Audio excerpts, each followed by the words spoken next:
This is the Greg Bedard Patriots Podcast with Nick Cattles. The Greg Bedard Patriots Podcast is brought to you by FanDuel.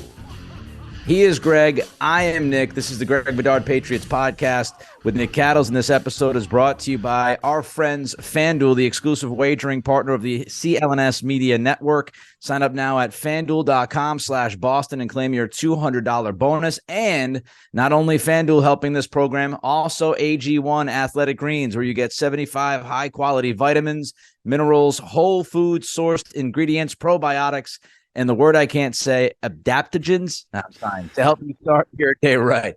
All right, so it's been a busy weekend, Greg, I'll tell you. And I've been very, very excited to do this podcast with you. I went to Vegas, had a good time. I went to the Celtics game last night, had a good time.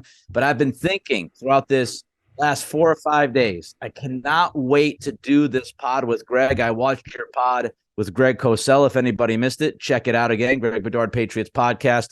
Greg was fantastic as usual. So let's jump into everything that's happened here over the past couple of days. We start with the Jalen Mills news that came out earlier today, just about an hour or two ago. Mills is back, Greg, and he's playing safety. Yeah, interesting look, the whole thing is interesting. That it was a surprise to me that Mills was released in the first place. Yeah, it saved about $5 million off the cap. And what's amazing is I don't think there was any dead money to that. So, I mean, it would have looked weird if the Patriots cut him, took $2.5 million dead cap hit, and then signed him back to pay him more money against the cap. But it looks like, from what I can tell, it doesn't work out that way. That they released him, the money came straight off the books. Now he's back. They say the deal done by Bill Belichick's favorite guy, Drew Rosenhaus, it's 1 year up to $6 million. So that sort of tells me it's going to be a really low base, like $2 to $3 million, plus per game roster bonuses, plus playing time incentives, all that stuff. And one of the reports, I think it was Jordan Schultz, made it a point to say that he's basically coming back to play free safety or to play safety for the Patriots. That's a move that you and I talked about very early in the offseason before free agency started, that when we looked at the tapestry of the Patriots secondary, if Devin McCourty retired, which he in fact did with a ceremony yesterday at Gillette Stadium, that the first place I would look is Jalen Mills, because he has that ability, was sort of a hybrid in Philly. 1 year, I think he played mostly safety.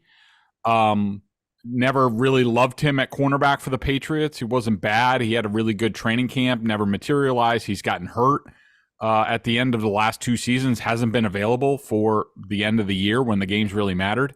But I think you look at his body type, his speed, his ability to go sideline to sideline, rather than move Jonathan Jones back there, or maybe a small guy like Miles Bryant, or even, Joshua Bledsoe, who's coming back for his second or third year. I think that Jalen Mills on paper seems to be the right guy. I mean, you don't have to be overly physical at that position. It's mostly a get back position and read the quarterback, so that you're basically playing the right coverage and keeping the Patriots out of a big play. I think Mills has that ability, but I don't think this does. I wouldn't write him in an ink at free safety. I think it's still, Nick, the way the Patriots do. This is the way they do things. They have an idea, but really it's determined on the field. And I think they're going to try a bunch of guys. They'll try Jonathan Jones. If Jonathan Jones is better back there and it makes more sense to put Jalen Mills at cornerback, they'll do that. They'll look at Miles Bryant. They'll look at Joshua Bledsoe. They might even look at Adrian Phillips, who I think is a little slow for that spot. But this keeps things open. They were looking at other free safeties. I think this eliminates it. I think it basically, the Taylor Rapp guy from the Rams they had in, I guess we're talking to. But, at this point in time, normally the Patriots are like, all right, here's our contract, take it or leave it, or we're moving on to a cheaper option. And I think Jalen Mills was the cheaper option. And this is something that we talked about before. Not a huge surprise to listeners of this podcast or members at BSJ. I think this is smart. I still think this leaves to me, a gaping hole at cornerback, but going into this draft. But we could talk about that in a second. Yeah, I was going to say, when you look at this secondary, the one thing I do like is the versatility. They do have a bunch of guys that can play different spots, and I think they'll mess around with that. They'll tinker with it. They'll tweak it, and they'll cause some issues for opposing offenses. I do agree with you, though. I still want that lockdown number one corner, or at least the guy that projects to be that kind of dude out of the draft. I think it's an obvious need for this football team. And hopefully cornerback is a spot it's deep this year in the draft, at least through the first couple rounds. So, maybe the Patriots have identified a couple of guys. I know I've seen a bunch of mock drafts talking about Joey Porter Jr. as the guy who's, he's a bigger corner, which I think would help this secondary to have at least one guy out there that's bigger in size. And then you could slide Jack Jones to the 2, Marcus Jones, Jonathan Jones, whoever wants to play in the slot. And then you can mess around with the safety stuff. The other part of the Jalen Mills thing is the 2024 aspect of the contract. Now Mills is done after this season, which means he's no longer on the books in 2024. We're going to get to that a little bit later because my man Greg has his tinfoil hat on. He has a possible theory as to why this might all be happening. But before we get to that a little later, let's jump to the next topic, Greg. Damien Harris, he's gone, and he goes to division rival Buffalo. What'd you make of the move? Harris going to the Bills and the Patriots ending up with James Robinson. Yeah, my initial reaction is I don't love it. I think it's for the first time this offseason in terms of what they've added. I think that going from Damien Harris to James Robinson is a downgrade. Now, we'll have to see the contract that Harris gets to go to Buffalo. If you could ask me, say the money's equal, and I'll be curious to get your thoughts on this, Nick. Damien Harris or James Robinson. I want Damien Harris. I mean, I think he has, and even Greg Cosell talked about this. James Robinson is a good guy, reads the hole correctly. He's got a little bit of power to him, but the thing is, he doesn't have any juice, any breakaway ability. Where I think that Damien Harris, look, he's not Gale Sayers, but we've seen him routinely, pop 20, 30, 40 yarders if given a big hole. And I'm sure Robinson can do some of that, but I think that, Harris, he knows the scheme, he knows the system. He's pretty good at blitz pickup. We'll see with Robinson. I think he's pretty good at that too. But in my opinion, I think this is a little bit of a downgrade where I'm guessing the money's going to be kind of equal. Maybe the Patriots didn't like something about Harris, missing so much time last year, but I don't love this move. For the first time all season, I'm not in love with this move. I wonder what you think. What I've seen is Damien Harris will get the 1-year deal. His base value is reportedly about $1.7 million. So it's not that big of. And look, I agree with you. I was the guy, if you remember, and I'm sure you do, early on in Damien's career, I was standing on top of the table during this podcast screaming, get this man more touches, get this man more touches. Yep. He's been banged up from time to time, but James Robinson's been banged up a lot as well. I don't think you upgraded. I think Damien Harris is better than James Robinson. Maybe James Robinson will prove us wrong if Belichick gets the last laugh. Great news for the Patriots, good news for us because that means it's a better team to cover. But I don't see it. I don't see it with Robinson versus Harris. I would have kept the guy that was in the system already. And I agree with you as well about the explosivity about Harris. He can give you some of those home runs every once in a while. I'm not in love with this move. I don't quite understand it. Maybe it'll make more sense as we get closer to training camp. All right, let's talk receiver. We all know Jacoby Myers is out. Juju Smith-Schuster is in. You talked about Juju with Greg Cosell in your podcast earlier this week. My 2 cents on Juju, upgrade over Jacoby, better contract than Jacoby. I'm fine with the move. I think he's more dynamic than Myers is. I'm not going to say a lot that people haven't already said. I tweeted this last week at Nick C Radio about his yak, and he's able to do different things in the open field versus what Jacoby can do in the open field. Love Jacoby, but I do think if Juju can stay on the field, it's an upgrade. But everybody, Greg, everybody is talking about the big wide receiver 1 spot. Who is going to be the number 1 guy? Who is going to be the outside guy? Let's start with DeAndre Hopkins, things that you've heard and what you think is going on with the Arizona Cardinals wide receiver. Well, from what I know and sort of what I've been reporting all offseason, I think the Patriots have some interest. I think that they're being very patient. I think the contract would be a huge deal to them, and something that we're going to get to. We might as well get to now because I think it's germane to this discussion about potential wide receiver options.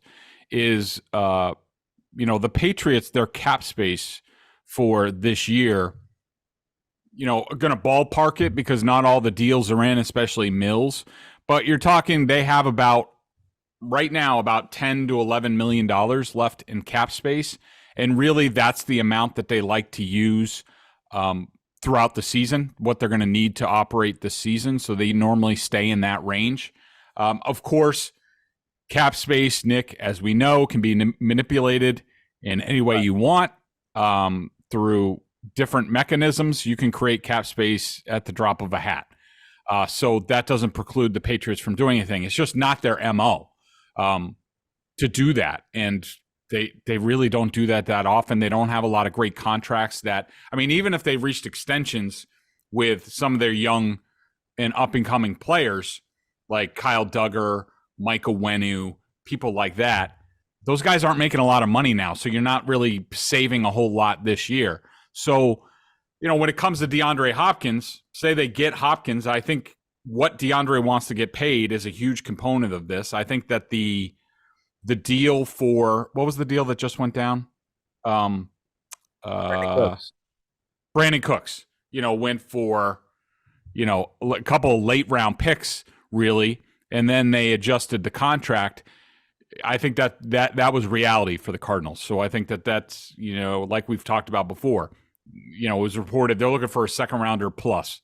No, that's what they're saying out there. That's what they would like. No one's going to give them that. So I don't think the trade compensation would be a big part of this. I think it would be DeAndre Hopkins and his contract. And even that, you could easily do it under the cap by taking a bulk of what he's owed the next 2 years, which I think is the balance of his contract, putting it into a signing bonus and adding on like 3 void years, dummy years for accounting purposes, and all of a sudden this year he's like $1 or $2 million on the cap, and he's bigger going forward. But they have a ton of cap space next year and going forward, which we'll talk about. But so I don't know. Is it going to happen? I don't know. I tend to doubt it. Maybe it waits until after the draft to see what they do. Maybe one of these wide receivers like Jackson Smith-Njigba, Zay Flowers, what have you, is available to them in the first round, and they decide they don't want that. And the other thing for the Cardinals, for salary cap purposes, it's better if they trade him after June 1st. It's easier on their cap. So that's something to keep in mind.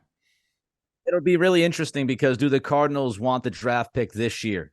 And that's the biggest question with that, right? Like if you wait until June 1st, then you make a trade with the Patriots. The Patriots give you, let's say, a 3rd round pick, maybe a 4th round pick with a condition, whatever it would be. You don't know where the Patriots are going to be picking. How much improvement have the Patriots made in the offseason? What's this all look like? The Cardinals might feel like it's actually a good gamble. They might look at the division and say, well, if Aaron Rodgers is going to the Jets, the Dolphins have gotten better. Buffalo's really good. Patriots are going to be 4th in that division. If that's the projection from Monty out there in Arizona, the new GM, who obviously has ties with New England, he's well, aware of the program here. So if they project that pick to be better in 2024, then they might be waiting and just say, hey, we have absolutely zero reason contractually or compensation-wise to make this move right now. I also think, look, I don't know if it's going to happen. And by the way, Karen Gregian says that the Mills contract is a restructured version of his existing deal. So he's on the books for 1 year worth up to 6.1. So it's a restructure, not necessarily, I guess, a release and then a re-sign. But when you look at, how the Patriots are handling this, I don't know if this is going to come to fruition, Greg, but it feels like the Patriots are playing this right. It feels like they had a really good read on the wide receiver market. They knew they could get Juju for a little less money than Jacoby. And now when you look at the available wide receiver ones, and we'll talk about Jerry Jeudy in a minute, but when you just look at Hopkins, where else is he going to go? I think it's a significant question. Dallas is out because they traded for Cooks. Josina Anderson reported this morning that Cleveland is out. You look at the Panthers. The Panthers brought in Adam Thielen, and they're going after DJ Chark. Is that going to be their plan, or are they still in this Hopkins thing reportedly? It looks like, from what I've seen and gathered over the past few days, Tennessee, Atlanta, and New England are the three primary teams involved in this. Maybe the Giants. Maybe the Giants, but I saw Jordan Renan say there's no way they're getting Hopkins or OBJ, that they want to draft a guy. So depending on his intel, the Giants could be out as well. So if you look at this, you probably have three available wide receiver ones. If you believe Jeudy's a wide receiver one, which we'll get to in a minute. You've got Jerry Jeudy, you've got DeAndre Hopkins, and you've got OBJ that you'd have to sign. And so the Patriots, I think, are looking at this and saying, okay, well, there are a couple of teams that are going to draft a wide receiver, including maybe us. So really, how many options does Hopkins have with the contract, the compensation, and the landscape? So I think the Patriots are just sitting there waiting. And meanwhile, as you mentioned, the Brandon Cooks deal happens, which I think absolutely drops any delusional belief that the Cardinals had that they could get like a second-round pick for Hopkins. As you mentioned, I think you're looking at best a third-round pick now for DeAndre. So I think they're doing it right. They're waiting. And if they don't feel like they've got to pull the trigger on one of these deals, then, hey, we'll draft a guy that we believe in if they want to do that. Let's jump to Jerry Jeudy, though. Greg, he's another guy that's been talked about. I've seen reports that the Patriots have made phone calls to Denver. There's some hesitancy about the price. What are you hearing about Jeudy? Yeah, I think they've been, like Hopkins, they've been sort of keeping in touch, monitoring, seeing what the market is. I think they're waiting for it to hit their price point. I think they might jump on it. Now, I do want to caution people from the start, and I think Nick has thoughts about this, is if they get Jerry Jeudy, I would not start celebrating in the streets that the Patriots are suddenly a Super Bowl contender. I think there's a lot of questions about Jerry Jeudy. Do I think he has a ton of potential? Yeah. Well, it'd be nice to get him back with Mac Jones.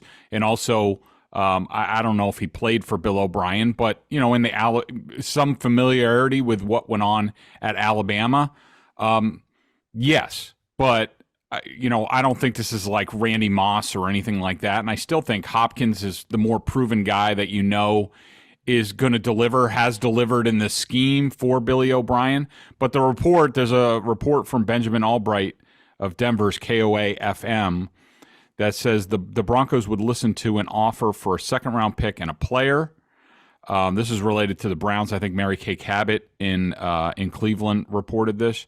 They said the Broncos supposedly at least pondered an offer for a second and fourth rounder, and then they say possibly from the Patriots. They're not saying it definitely was from the Patriots.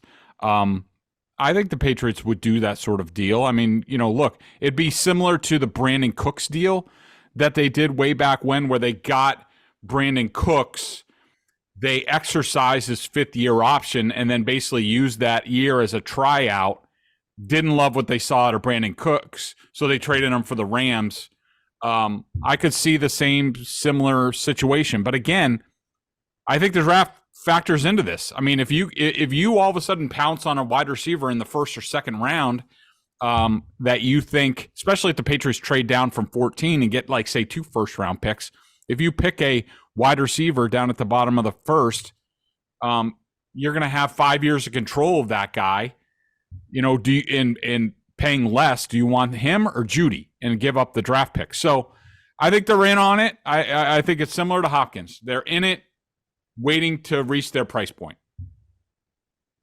So I have a number of thoughts on Jeudy. Number one, there's no way in hell I'm trading a first-round pick for Jerry Jeudy. There's just no chance on God's green earth. He is not a proven number one. He had 13 drops his rookie season. It seems like he has settled that issue. I think he had 5 last year, but he has had some issues with drops from time to time. And I just look at this, and if you're Belichick, right, and you're sitting down, you're trying to put all of this together like Greg and I try to do.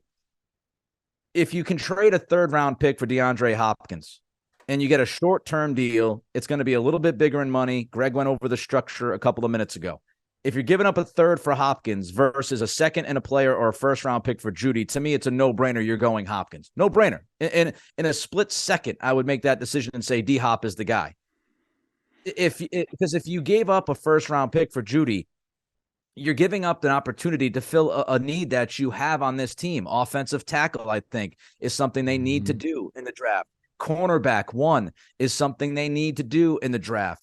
And maybe you look at it and say, hey, we can trade down in the first round, pick up extra picks, and then that allows us to address the wide receiver situation along with the tackle and cornerback situation without having to screw around.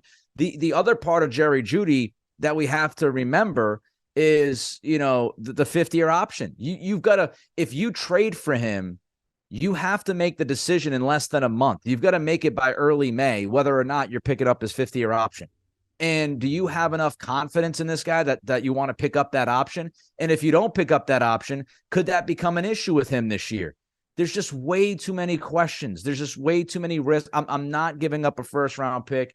I'd have some issue even giving up a second-round pick for Jeudy. But if the Patriots felt like he could be an absolute number one, then maybe you take that flyer. Maybe you say I'd rather have Jeudy with that second-round pick instead of drafting somebody in that spot with the history of the Patriots in the draft at that position. But yeah, I'm not going bananas over Jerry Jeudy. And if I see one more tweet from our guy James Stewart, and clip this, Felger and Maz and Jimmy Stu, Jay Stu out there with the price point. Here's the thing, okay? Price point is legitimate, folks. Every team has a price point for every single player. It's how far they're willing to extend to bring that player in.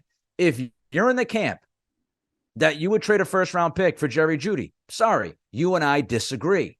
If the Patriots say we're not trading a first-round pick for Jerry Jeudy because that's too high of a quote-unquote price point, then I agree with the New England Patriots. It's all about how much you're willing to give up. So to go out there and bitch about how the Patriots are always worried about price point and this and that. Well, tell me if you'd be giving up a first-round pick for Jerry Jeudy. Tell me if you're giving up a second-round pick and more for DeAndre Hopkins. Tell me what deal you would make. Tell me what money you would pay. Now, in free agency, you could definitely beef and say they could have brought in a couple of guys free agency-wise, and I would agree with that. But this tired narrative, every single time the Patriots don't want to acquire somebody, it's because they're cheap. It's BS. It's BS. Every team in the league has a price point. Every team says we're not going that far on that guy. And by the way, I'd like to mention to my guy Jay Stu, Felger, and Maz. Has Jerry Jeudy been traded yet? No. You want to know why? Because the price point's been too high. Get out of my face. By the way, cap space for the Patriots, about $11 million left. We'll get into 2024 in a minute and Greg's tinfoil hat theory he might have for us. But first, tell us about Athletic Greens. I started taking AG1 because I wanted to make sure I was getting all the vitamins and nutritional supplements I needed in one place. Now I've been on it for 7 months, and I love it. It doesn't taste like it's super healthy, kind of has a mild tropical taste, a little minty, and I actually look forward to it each morning. So what is this stuff? With just one delicious scoop of AG1, you're absorbing 75 high-quality vitamins, minerals, whole food source ingredients, probiotics, and adaptogens. There you go, Nick, adaptogens. To help you start your day right, this special blend of ingredients supports your gut health, your nervous system, your immune system, your energy, recovery, focus, and aging, all the things you're looking for. I'm telling you, you take it, you feel like you've had an energy booster. I take it first thing in the morning. It's now part of my routine, and I'd be lost without it. I love how it contains less than 1 gram of sugar, no GMOs, no nasty chemicals or artificial anything, while still tasting good. Right now, it's time to reclaim your health and arm your immune system with convenient daily nutrition. It's just 1 scoop in a cup of water every day. That's it. No need for a million different pills and supplements to look out for your health. To make it easy, Athletic Greens is going to give you a free 1-year supply of immune-supporting vitamin D and 5 free travel packs with your first purchase. All you have to do is visit athleticgreens.com/Bedard. Again, that's athleticgreens.com/Bedard to take ownership over your health and pick up the ultimate daily nutritional insurance. By the way, just to revisit this quickly, I mentioned Karen Gregian's thoughts on Jalen Mills. The original report, want to give our guy Mike Reese the credit. Mike Reese's Pieces, has been doing the beat forever. Mike's the best. Don't know him personally, but I know a lot of people who know Mike personally, and they speak just incredibly about the man. He had the fact that this is just it's a restructure, which of course means the dead money that was going to be on the books is not on the books. So that's just a little bit of accounting to be done on Jalen Mills. All right, let's get to Greg Bedard's tinfoil hat. So 2024, Greg, you say looks really weird for the Patriots. I would say it looks very interesting for the Patriots. Do explain this tinfoil hat theory that you've got. Okay, here we go. And actually, we'll wrap into the BSJ member question because all of this started with a question from one of our members in my weekly Friday or Saturday, depending on the schedule, Q&A. And Mika89 said, it seems that BB is unwilling to make serious financial commitments for 2024. Patriots have around 140 to 150 million in cap space for 2024. Do you see a 2021 like reset, or does this mean they, like many of their 2024 pending free agents like Henry, Owenu, Duggar, Uche, and want to resign them? So I get tunnel vision. I just sort of look at where we are, and partly because I'm covering Bill Belichick, and he has really tunnel vision about during this team building process about, hey, we need to fill out our gaps and our, make sure we're covered for the draft and all that other bull crap. But his question got me to look at next year, and there's a lot of interesting things. Now, I just want to say at the top, it's not unusual for the Patriots to have a lot of cap space about a year for the next offseason. I saw a tweet from Mark Daniels from this time last year where he said they have $100 million in cap space. I know there have been other years where I've sort of been like, what are they doing? They have like $100 million. But this is weird. To me, this is weird, okay? More strange than normal. And here's a couple of the reasons why. They only have 35 players signed for 2024. That's extremely low for them. It's not unusual to have, I would say ballpark is usually around 45 or something like that. Remember, you can get to 90 guys in an offseason. Right. And, I think right now they're at like 80 plus or something like that, 75 plus the draft and undrafted free agency. The Patriots, I want to see, because I wrote this weekend. Okay, so right now the Patriots have, in 2024, they have about $130 million in cap space, which is third in the league. Texans are first at 150 million. Titans are second at 140 million. Okay, that's, again, it's not unusual, but that's a big number for them. As it stands right now, and obviously extensions are possible. Bill might just be waiting until team building is done. Jalen Mills might be the last piece for now until they get a deal. And now all of a sudden they start on extensions. But the list of 2024 free agents is formidable. You have two key young defenders, Kyle Duggar, Josh Uche, 3/5 of the starting offensive line, Mike Owenu, Trent Brown, Riley Reif, who we think is going to start at right tackle as of now. Both tight ends, Hunter Henry, Mike Gesicki's on a one-year deal. Two key receivers, Devontae Parker, Kendrick Bourne. Most of the linebackers, Juwan Bentley, Raekwon McMillan, Mac Wilson. Tavai has another extra year. That's a lot of key guys that are free, that are slated to become free agents, unrestricted free agents. They can only franchise tag one a year from now. The number of players who will be entering the final year of their contract a year from now, 2025, is basically everyone else of substance on the roster. They don't have they only have rookies signed for 2026. Mac Jones, Matthew Judon, Devon Godchow, Jonathan Jones, Dietrich Wise, David Anders, Adrian Phillips, Ramondre Stevenson, Lawrence Guy, Christian Barmore.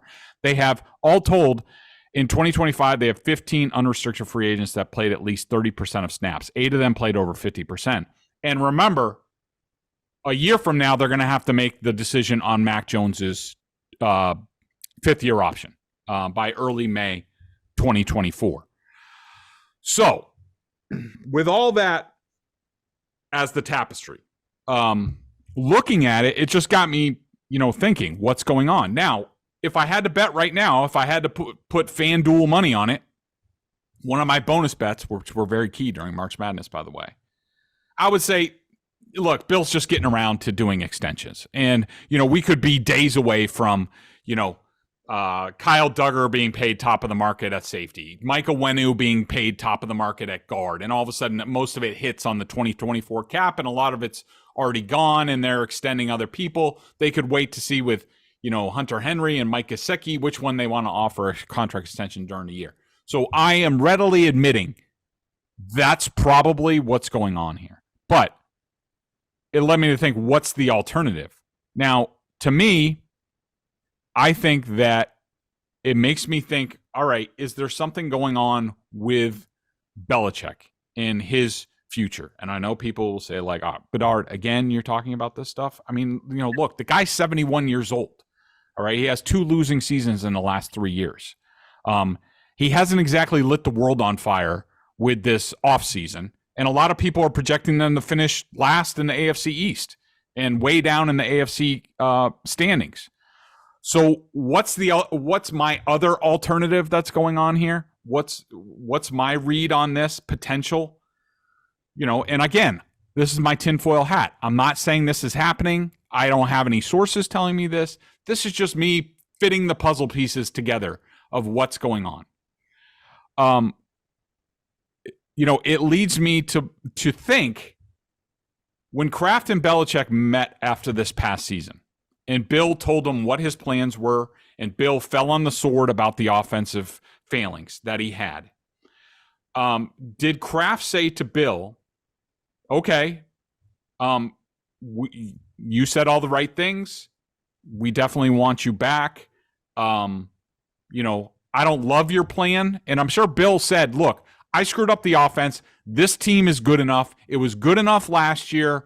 I'm running it back on defense. We'll bring back Billy O'Brien. We'll add a couple key guys on offense, and we're going to beef up special teams, and we're going to compete. This team is good enough. I rebuilt this team. It's good enough. And what if Kraft said, okay, fine, Bill, you have earned the right again to do this, but this is it. Okay, we'll back your vision, but here's the deal. If this doesn't work, and we have our doubts, again, just like we did a year ago, we have our doubts that this is going to work this year. So this is what we want. You can do whatever you want this year. You can sign as many special teams guys as you want. You can do whatever you want. You can run it back on defense. You have earned the right to do that. But here's the deal. If it doesn't work, then you need to keep 2024 clean in case we decide to make a change, because this would basically be third strike for Belichick. A year ago, and we'll hear from Kraft and Belichick next week at the league meetings. I'll be there. A year ago, Kraft unprompted came out and said how bothered he was. They hadn't won any playoff games in 3 years. Now it's 4 years. I know they had their doubts about what Bill did on the coaching side, and they sent out the memo to season ticket holders. We're going to hold everybody accountable, blah, blah, blah. Has all that much changed? You could say no. So this is sort of the third strike. He already has 2 strikes. Last year, he screwed up this year. What if Kraft said, okay, Bill, we'll back you one more time, and we have confidence in you. We want to see this succeed. We want to see you continue. And basically the deal between them is, Bill, you can do whatever you want with this year's team. And if you're right, you can write your own ticket. If you're wrong, we've reserved the right to promote Gerard Mayo or Bill O'Brien. Coincidentally, The Athletic had a big takeout on Gerard Mayo this week about how it was Bill Belichick 2.0. That if it doesn't work, we reserve the right to move on. And if my last thing I was going to say is, if you were leaving it open that Bill Belichick might retire, might get pushed out, whatever, the blueprint is what you see right now. That you have a ton of cap space next year. You make the decisions on free agents, or the new coach makes the decisions on free agents. He makes the decision on the quarterback.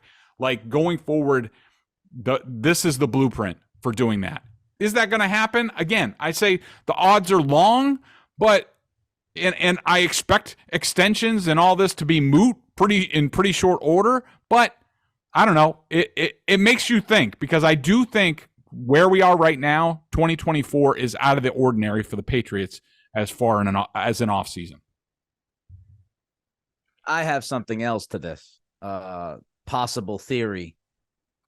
This could be all about Mac Jones, or a lot of this could be about Mac Jones. And what I mean by that is this is Mac's year, man. And we'll see what happens at receiver if they add Hopkins or Jeudy or even sign OBJ, who's out there saying he wants to play for more than $4 million. Good luck to you if you get more than $4 million OBJ. But, if Mac Jones proves to not be the guy, then you could see a pretty massive overhaul of this offense, right? I mean, you've got Parker coming up on his contract. You've got Kendrick Bourne coming up on his contract. Gesicki has a 1-year deal. We see all these guys with 1-year deals. This could be a situation where, okay, Mac didn't work out. We tried the draft. What do we do at quarterback, and how do we want to supplement that quarterback position? If you go with somebody who's maybe a higher ticket price, you need the cap space. You can screw around with some of that stuff, right? Yep. If you decide to go with somebody else, I don't think this is going to happen, folks, but let's say, in theory, tinfoil hat, Bailey Zappi is back on the map. And they're like, maybe we have to go with somebody who's like a Bailey Zappi, or maybe we have to go with somebody. Maybe Baker Mayfield plays pretty well in Tampa. Maybe we want to take a shot at Baker Mayfield. But if we're going to bring that guy in, we've got to make sure we surround him with just a ridiculous set of weapons and a great offensive line. So I do wonder if some of this has to do with the Mac decision. If he plays well, then you know where you're headed and you can, go from there. If Mac doesn't show out this season with Bill O'Brien and some of the changes they're making offensively, then you've got to solve the quarterback problem. And it's much easier to solve that problem next year if you have a buttload of cap space at your disposal. Just a thought that let me say, that's a really good point by you. And it's one thing that I hadn't considered. It's why we do this podcast. It's why you're wicked smart. That is interesting because, you could look at it. Another alternative theory is the Patriots said, okay, we tried the draft. We tried doing it this way. It didn't work, and guess who? Let's say Lamar Jackson goes back to the Ravens and only plays on the franchise tag this year, which is $32 million. He's going to become if they tag him again, they have to pay him, I think, 120% of that. If they have to tag, if Lamar says, hell no, I'm not re-signing with you. And now all of a sudden the Patriots are like, all right, we're doing this with Mac, but a year from now, we could decide, you know what? It was wrong. This is too hard. We're just going to pay out the nose for a quarterback like Lamar Jackson when it's harder for the Ravens to retain him instead of them just being able to match the offer now. A year from now, Lamar Jackson will pretty much be able to make his own deal anywhere, and they could do that. So that, in loading up on cap space and then leaving it open to reconfigure the offense, what do we want at receiver? What do we want it for offensive tackle if we have an athletic quarterback like Lamar Jackson? Like, what do we want to do? So that is interesting and certainly a viable alternative to what is going on in 2024. But I think we can both agree that as of right now, 2024 looks really strange. If you were going to make it, looks like a completely clean slate for either Belichick or somebody else as of today. It's interesting stuff. All right. Before I move to California, because California won't okay gambling, what the hell are they doing? They won't okay the gambling sites and all that stuff and the phone apps like our friends at FanDuel. So before I came out here to California, Virginia did allow it. And I'll tell you, I was on FanDuel constantly over the weekends. I was on FanDuel during the weeknights. I was, betting Celtics games. I was betting same game parlays off of rebounds, assists, and points with Tatum. I was killing it. I was doing some NFL stuff, college football on Saturdays. Y'all know I'm a big UFC fan. I would bet the UFC fights on Saturday nights, big parlays, go for the underdogs, try to make big cash off of it. FanDuel is one of my favorite betting apps. As a matter of fact, not even one of. That's a slap in the face. It is my favorite betting app. And I'm not just saying that to say it. I used it all the time in VA. Greg, tell the people about our friends at FanDuel.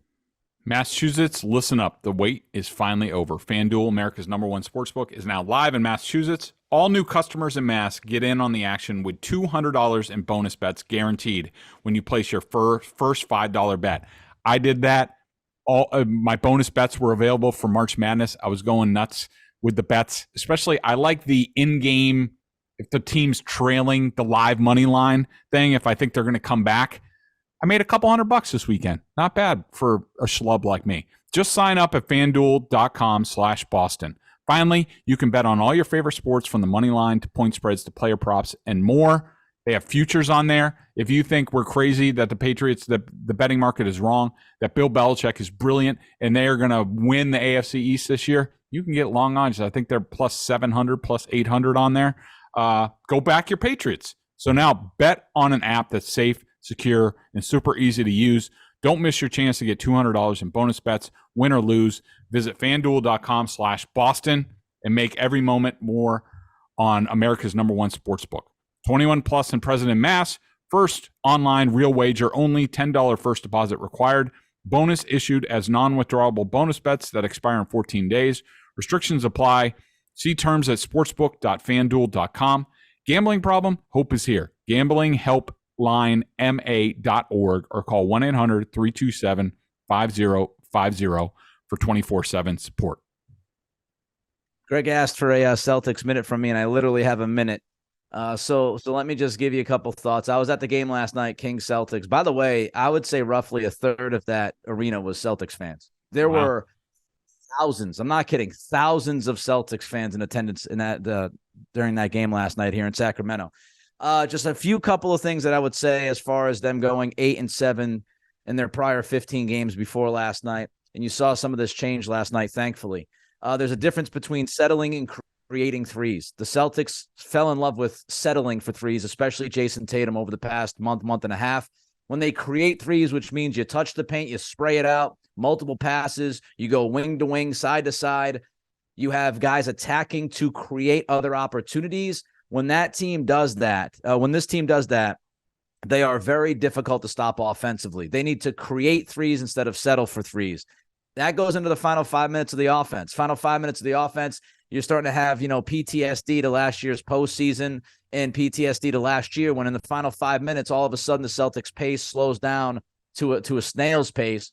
And you've got Tatum dribbling it up the floor, walking it up, and the shot clock getting under 13, 12 seconds. They don't start any action. Everybody's standing around watching Tatum, and then Tatum eventually takes a sidestep, settle three.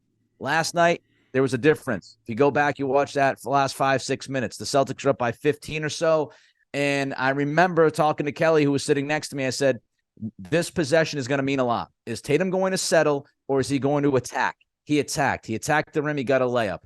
Jalen Brown, next possession, attacked. He attacked. He sprayed it out to Derek White for a wide open three in the corner. White knocks it down. Tatum comes back and does settle for a three, and I start getting that feeling in my stomach. But Jalen Brown gets the ball the next possession and again makes it a thing to attack the paint. Don't settle. Keep the pace up. Keep ball movement, man movement. If it's popping, you're fine. Not worried about their defense, if you're wondering, Greg. I think they'll be just fine with that. They'll step it up in the postseason. They've been good for most of this season. I do wish they had one more athletic wing, long athletic wing to help Tatum and Brown. Hauser's been, good knocking shots down, but I really think they ask a lot of both Brown and Tatum. They set screens. They play both ends of the floor. They play a ton of minutes. They hardly ever sit out. I would have liked Stevens to add one more wing. And finally, I would just say they need Rob Williams healthy. They are 25-2 in their last 27 regular season games when they start JT, JB, Rob, Allen, Marcus Smart. 25-2 in the last 27 regular season games when they start those five. Rob did not start last night. They still won. I thought it was their best game in quite a while here in Sacramento. Mm-hmm. They played the right way from the beginning to the end. So that's my Celtics minute. There you go. Let me tell you. Episode of the Greg Bedard Patriots Podcast with Nick Cattles that you just listened to was brought to you by our friends FanDuel, who we just waxed poetic about because they deserve it. Exclusive wagering partner for the CLNS Media Network. Sign up now at FanDuel.com/Boston and claim your $200 bonus. Hope you enjoyed this podcast. It was jam-packed, man. Packed. Yeah, Bedard got his tinfoil hat. He's doing good stuff. The guy Bedard does good stuff. We'll continue with this podcast if you want us to. Everybody enjoy your weekend. Be well, be safe, and we will be back. He's Greg and I'm Nick.